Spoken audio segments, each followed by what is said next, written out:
Welcome to another episode of Wheel of Horror, the podcast where two best friends spin a wheel once a week. It chooses the horror movie and they discuss it. Today we're talking about 1975's Jaws, which was directed by Steven Spielberg. I'm your co-host Alec. And this is Joe. And today we have a very special guest. Back on the show is Dina Babin, my mom. What's going on, Mom? Hi guys, how you doing? I'm great. Yeah, welcome back. Thank you. The first episode you were on was Midsummer, which is actually one of our most popular episodes, so Congratulations. But yeah, so welcome back, Mom. Thank you. Specifically, I wanted to bring you on for this one because you are a massive Jaws fan. Right. I mean, I can't think of another person that likes this movie probably more than you in my life. And Joe, I know you're a huge fan as well, right?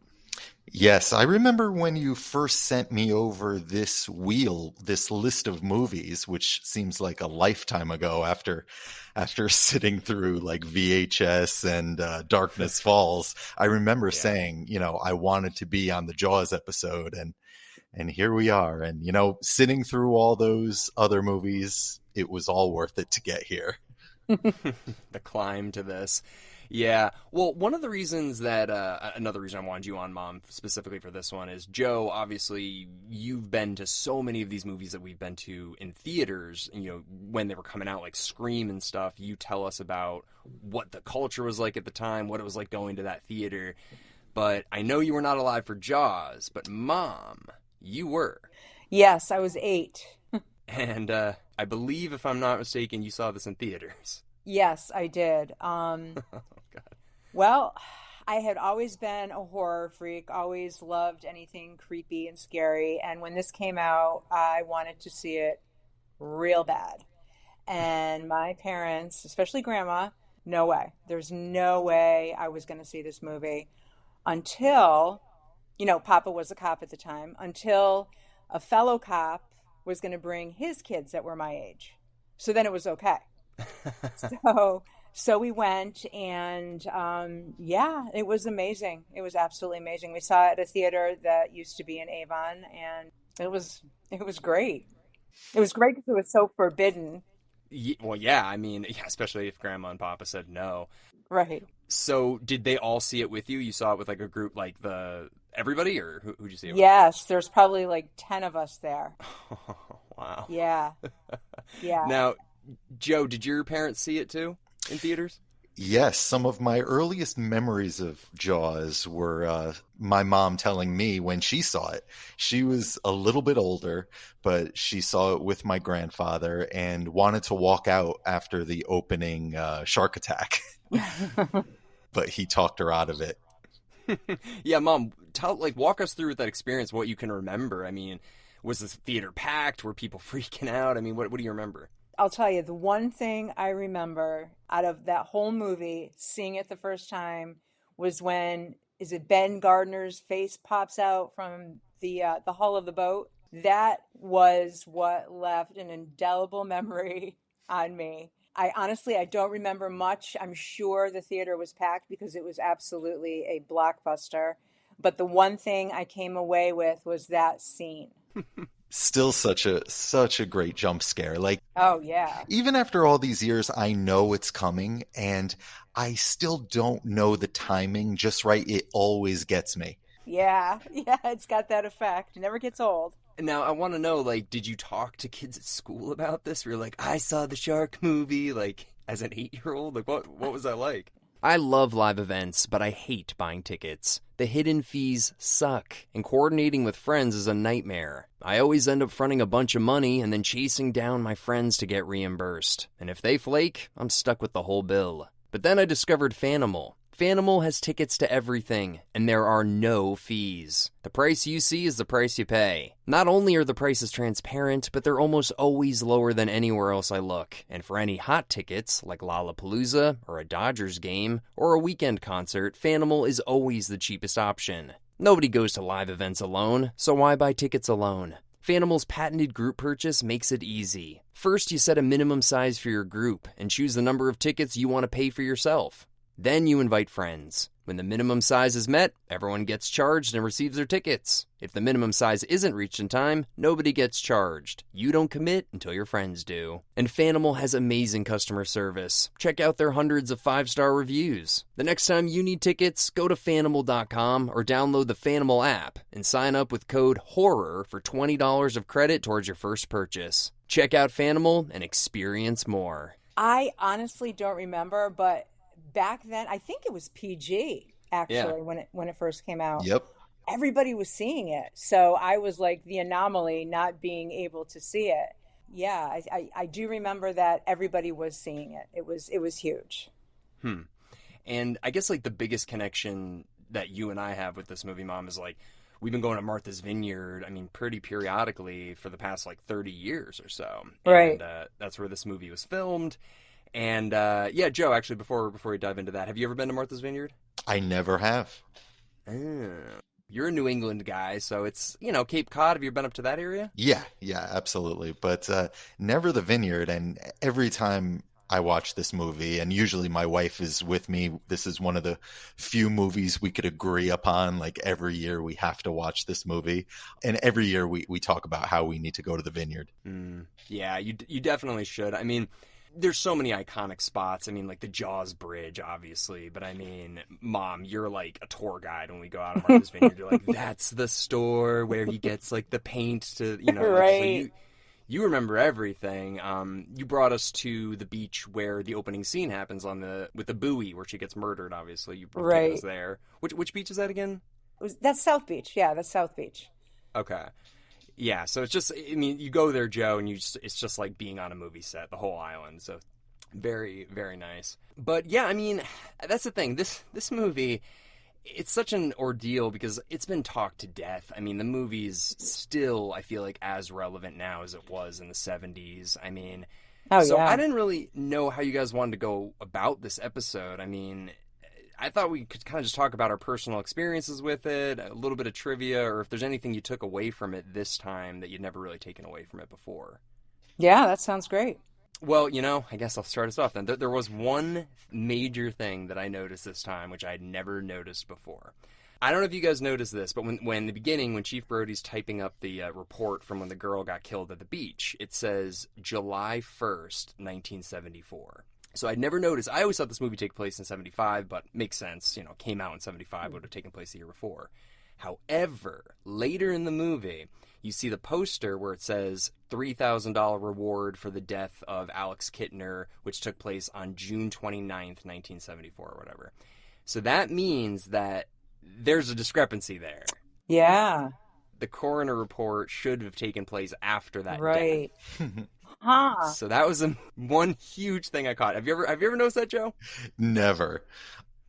The first thing I would think with something like that is this movie famously had a disastrous production and ended up, I think it was scheduled for something like 55 days of shooting, and it ended up being closer to like 160, something like that. Oh my God. So that's the first thing I thought of when there were some date issues. It might have been that, but I'm not 100% sure. I've never noticed that, so good eye. Yeah, very good eye. Yeah, so that was the one thing. And another thing is maybe, and this isn't really that big of a deal, but it was just something that stood out to me. A lot of the times, music obviously plays a huge role in film. And I'm not really talking about the score in this film specifically, but I don't think there is any music in this movie that isn't the score. There's not like music on a radio. There's no actual music that is being heard by any of the characters. No pop songs, no needle drops, nothing like that. And again, that would have cost money, and this movie was like wildly over budget. So I can imagine there was no room for that either. Yeah. Have you ever noticed that though, Mom? No. I was gonna just mention the beginning scene where the kids are on the beach and he starts chasing her. There was music then, but it was a harmonica. It wasn't from a radio. It wasn't anything like that. Somebody was playing a harmonica. So yeah. Right in the beginning with her around the bonfire. Right, yeah. Yeah, it's not like there's like a Ted Nugent song playing on the radio or something like that, it's just very, but yeah, that really stood out to me this time. I was like, geez, there's not one, like anything to really tell you what kind of music these people are interested in listening to. Well, it makes sense because, what Joe said about it being so blown out over proportion and probably not having a lot of money, then they couldn't do much. Mm. Yeah, so those were two glaring things that stood out to me this time. Was there anything that you guys took away from this, I'm sure, 50-plus viewing for you?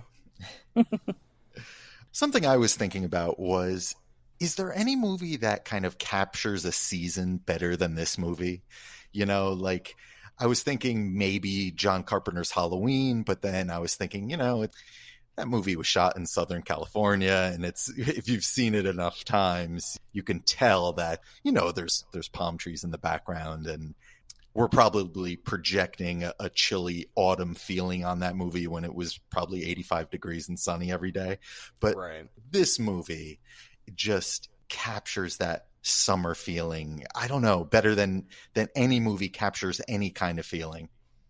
Well, it's funny. I do believe that they filmed it in May. Yeah, I think you're right. It wasn't even summer yet, but you don't get that. You definitely get a very strong summer vibe from watching it. But yeah, it was filmed before the warmer weather set in. Yeah, I think the plan was for them to be out of there before the real tourist season kicked in. Yeah. But they ended up shooting into the fall. Oh, God, wow. Yeah. But you're right though, Joe. I mean, it's just like the area that it takes place in. It feels like summer the whole time. Mm-hmm. I don't think I've ever watched this movie anytime. This is the latest I think I've ever watched it in a year. Mm-hmm. Yeah. And I think really the key for me, the key to this movie that makes it so perfect and magical, and you could say this about so many of the movies of that era, The Godfather, The Exorcist, Star Wars, it just feels so authentic and lived in. Spielberg really took advantage of the locals, and like you said, the location, Martha's Vineyard. There's just a level of craft here that I really miss. I was really telling myself in this podcast, I don't want to just be the old man complaining that movies aren't as great as they used to be. But rewatching this movie, it's just so tempting to go down that road, because I was just watching this movie, and it's just like, this is a movie. It looks like a movie. It could never be confused for a TV show or a streaming anything, or there's really high quality stuff today that could be confused for a high end Apple commercial or you know what I mean. This could only be a movie. You're not an old begrudging man, Joe. This is a masterpiece. I mean, it's a fantastic movie. And I think the thing that I noticed this time too, it's just the little dialogue that happens, it's just throwaway dialogue, but it really helps to set the stage for these characters right from the start. And you got Martin and is it Lorraine? Is that's the actress's name? What's his wife's name? Ellen Brody. So yeah, so you got them in bed or whatever, and he's just sitting there. He's like, "Why is the light coming in?" And didn't used to do this in the fall. And then they're talking about just they're new to the island, and that's giving it away. It's just such a throwaway line. I don't know why, but it means so much. Does that make sense? I feel like I'm rambling a bit. No, it totally makes sense. It was like that throughout the whole movie. With just little things here and there that meant so much more. Yeah, no, you're not rambling at all. Honestly, I think that's one of the best parts of this movie, is just the little interactions between the townspeople and Brody, and they just feel so authentic. They don't feel written. They don't feel like, bits of information that, we need to underline. It just feels like there's a camera capturing these very real interactions. They even get it at the beach too, where it's that guy, the scene obviously where Alex Kittner gets killed, but right before he gets killed, this guy just comes over and sits next to him. He's like, "Hey, listen, Chief, I gotta talk to you. These guys are parking in front of my thing." We have no idea what the hell he's talking about. He's just mumbling stuff to him, and it's not important or whatever. But if you really listen to all this stuff, it's just I don't know it's so hard to put my finger on, but you're right, Joe. It's just this is what movies used to be. You're in it. You're in it more as opposed to being shown stuff. You're a part of it. It's just very authentic. It's you could just have sat down next to them on the beach, and these would be authentic conversations that people were really having. It just flowed very naturally. And the crazy thing is, at the end of the day, this could have just been a monster movie. This is a kind of a B movie plot. It could have been a Roger Corman movie years before. And a lot of the movies at that time, I feel like I'm going to probably repeat this a few times, but if you look at Star Wars, The Exorcist, The Godfather, they all could have been B genre movies, but they have these A talent, working on them and treating them with reverence, and it just elevates it. Yeah.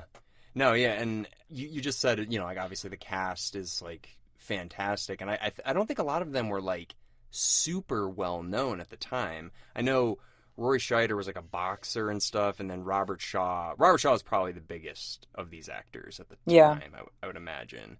But I think I saw in the documentary they said, like, we don't want expensive actors, we just want good actors. And they definitely got that. But of the three characters, I know this is kind of a big question, do you guys have a favorite of the three lead males? You want to go first, Dan? Oh man, I was gonna say you go first so I could think about it. I don't know. I guess I like. I really, really like Quint. I really like him. I just think he is an amazing character. I mean, in every sense of the word. Yes, I'd have to say Quint. Yep. Quint. Same. Yeah, absolutely. I mean, it's just such an amazing performance. I mean, me and my uncle quote these lines constantly. And like, I drink Narragansett beer every summer because of Quint. So, that's so funny. Yeah, I got to go with Quint. But all around, the casting is just fantastic. Richard Dreyfuss is great, and Brody's great. And even his wife, Lorraine Gary, like that was like, from what I understand, kind of a nepotism hire. She was the wife of, I think, the head of Universal Studios. But she's great too. Yeah, she is. I mean, seriously, I don't think there's one person in the movie that you feel like they don't really fit in with this. No weak links. No. Yeah, I don't know. I'm drawn to Brody. I like Brody so much. Just like, I feel like there's so much going on with this guy. Like, I want to know the conversations that him and Ellen had before they came to the island. Like, what made them want to go there? What made them want to leave New York City? Like, he seems to be like the one that was probably spearheading the idea, but because she wants to leave after the shark stuff, and he's kind of like, well, but why? I don't know. I want to know so much more about it, but I want to know more about Quint too. I mean, he's on the Indianapolis, right? Which, really quick before I forget, I just want to mention, because Eric, he'll be back in a couple weeks, but his grandfather was on the Indianapolis, and I don't know if I ever told you that, Joe. No, never. Yeah, so I can't do it justice at all, but Eric's grandfather, Leo Mazurek, yeah, he was on the Indianapolis, obviously survived. Eric basically said that he didn't really know much. He tried to do a report on him in middle school, but his grandpa didn't really want to talk about it.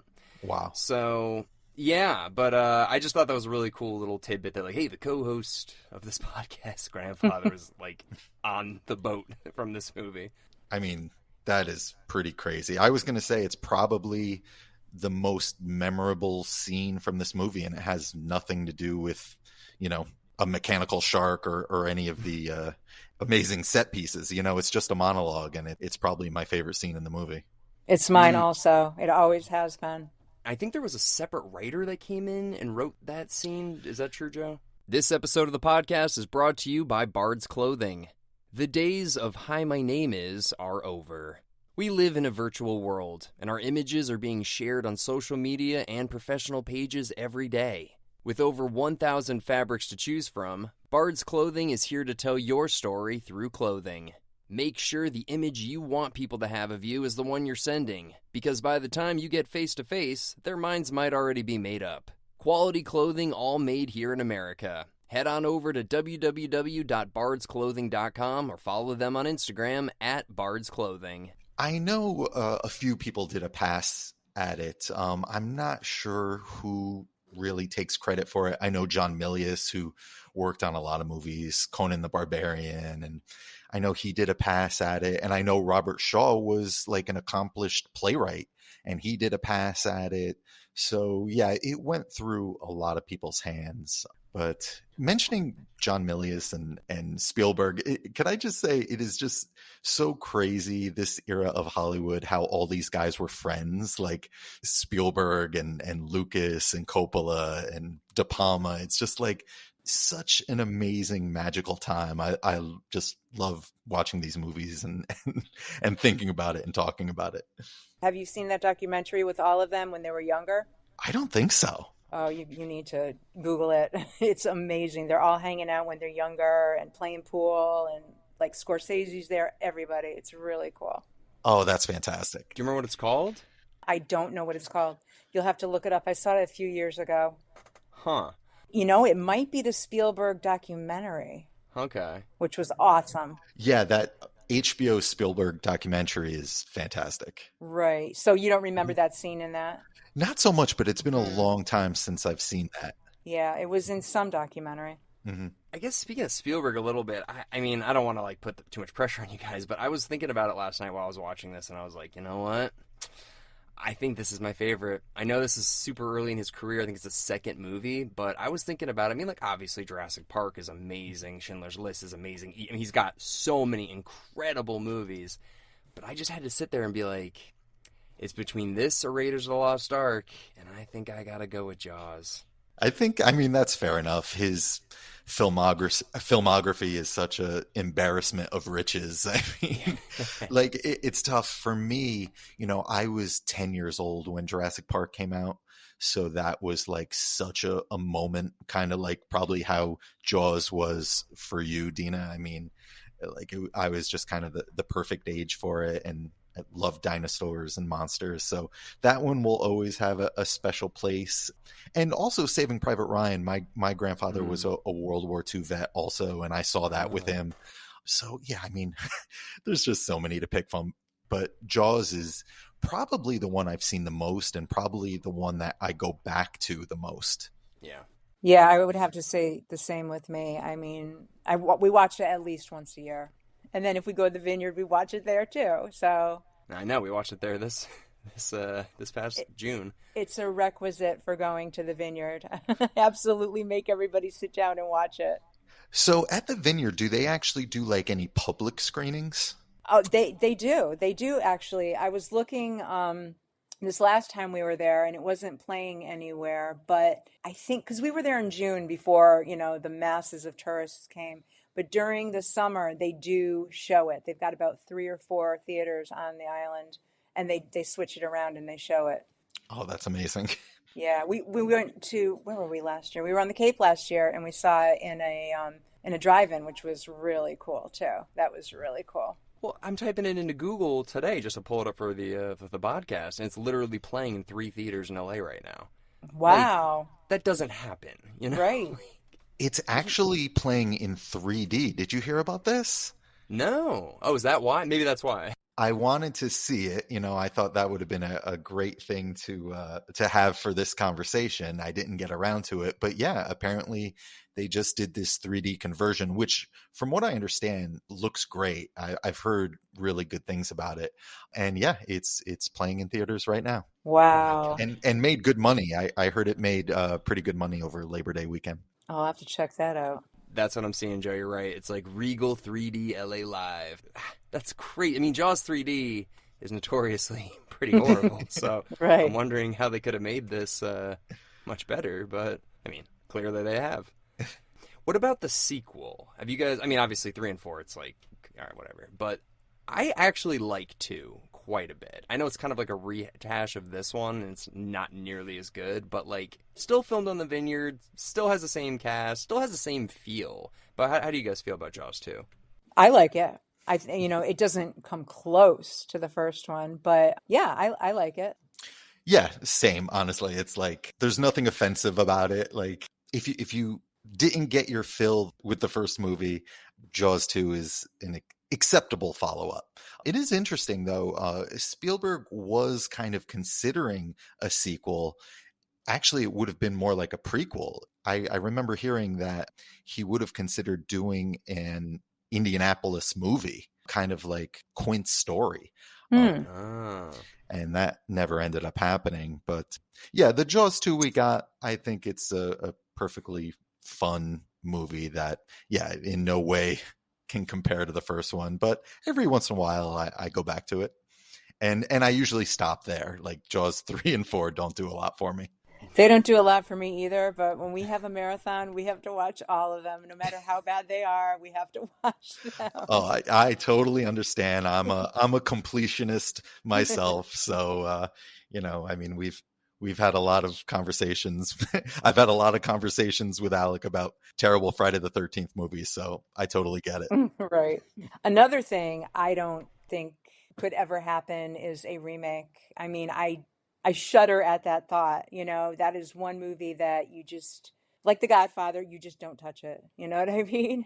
We're getting lucky that it seems like Hollywood's kind of like looking at the 70s like it's Alaska. They're like, we're not going to drill in the 70s because they haven't remade Jaws, they haven't remade The Godfather, they haven't remade Star Wars. So like, I'm hoping that they look at that decade and they're like, just please leave it alone. But I don't know. What do you think, Joe? You think that there will ever be a day where we'll get a Jaws remake?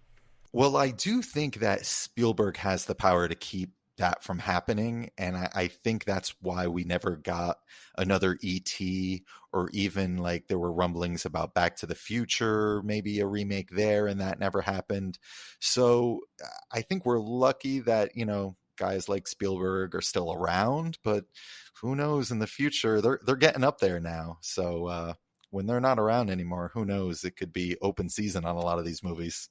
Oh my God, I hope not. I know. Because this movie, like, if you show an 8-year-old this movie right now, I still think it would hold up. They'd be terrified. They think it's great. It's not like showing, like, King Kong from the 30s to a kid. Like, they're going to think it's kind of goofy, but... I mean, I know you love it, Joe, but like, I don't think they'll be afraid of it. I was going to say I'm offended, Alec. No, but you know what I mean. Like, this is actually pretty scary still. You're 100% right. My cousin, who is in his 30s now, when he was a kid, he was exposed to this movie and wouldn't go in his pool. Very common. Very common. When I was the age that I saw it, I was terrified to take a bath. I just had visions of this shark coming up underneath the bathtub, okay? That's how whacked out I was about it. Yeah, but that's how good this movie works, where it doesn't have to show you the shark because your brain fills it all in. Right. We've had shark movies since, like, Deep Blue Sea or The Meg or Sharknado or whatever. But those just show the shark the entire movie. So this movie, where it doesn't show it at all, it can actually trick your brain into thinking a tub is a place where this thing could get me because I don't see it enough. Right. It's the psychological aspect of it. Yeah. I mean, again, I don't think there's any person probably over the age of 8 that doesn't know, like, the dun-dun, dun-dun. I mean, everybody knows that just that sound, Right. It's definitely iconic. Last tiny bit of trivia, I found this out last night and I died. I texted Eric. I was like, dude, the cinematographer, Bill Butler, 101, still alive. Whoa. Really? Isn't that nuts? So the guy that fucking shot this movie he was in his 50s when he shot it, and he's still alive. Yeah, 1921 he was born, and he's 101. That's impressive. That's awesome. Yeah, so just wanted to throw that out there. But yeah, I mean, I don't know. Do you guys have anything else you wanted to cover in this? I know it's such a big movie with so much. I feel like we've talked about almost nothing. But is there anything you guys wanted to specifically talk about? For me, like you said, I mean, I could sit here for hours and pick apart the movie, but to pull anything out like this, it's so hard. Agreed. What can you say about this movie? It's probably, out of all of the movies I've discussed with you, Alec, probably the only one that could be objectively considered one of the greatest movies ever made. I think that's pretty reasonable, And yeah, I love this movie. I love this whole era. I mean, this movie almost killed Spielberg. Like, he had nightmares about making this movie for years. And that's not uncommon. Like, Lucas was hospitalized making Star Wars. Like, Coppola almost died making Apocalypse Now. It's like just this, not that I'm saying I feel like directors today should be dying for their art. I'm not saying that at all. But I'm just saying, like, back then, They probably would have, because they would have thought it was worth it. And you can see that up on the screen. You can see the blood, sweat, and tears that went into this. And it's amazing. I love it.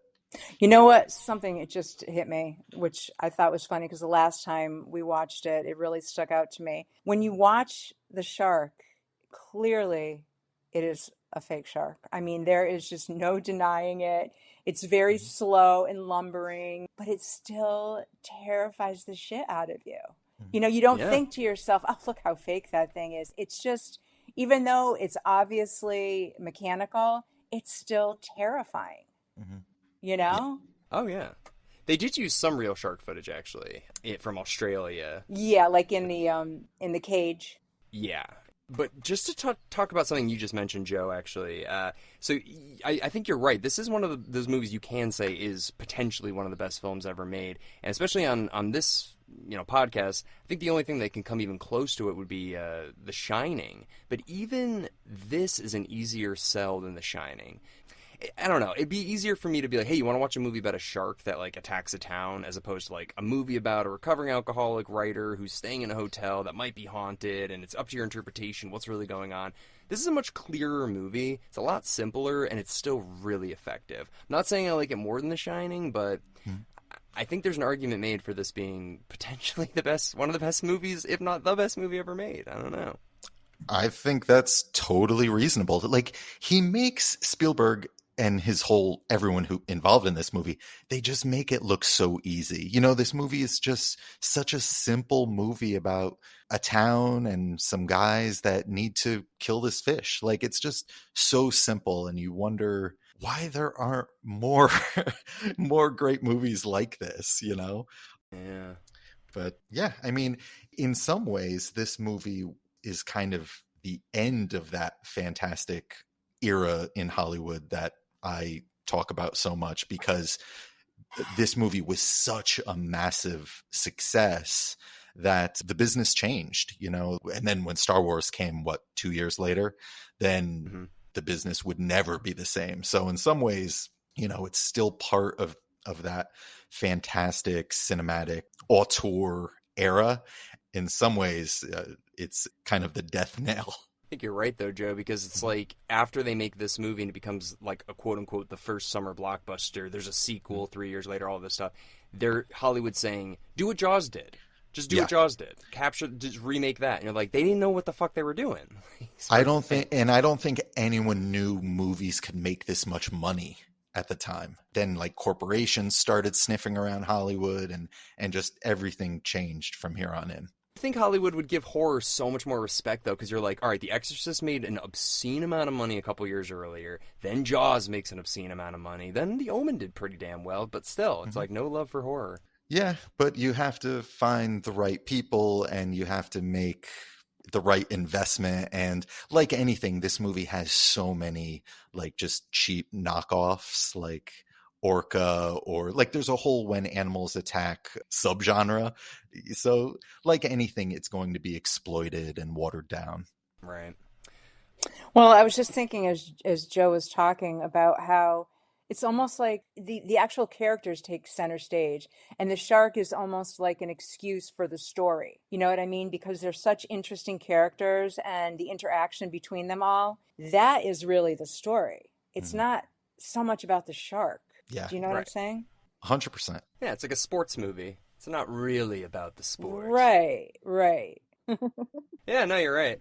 Actually, neither of you have ever read the book, have you? No, it's funny because I was going to bring that with us when we went to the vineyard, and I read about the book. I don't know if either of you read about it.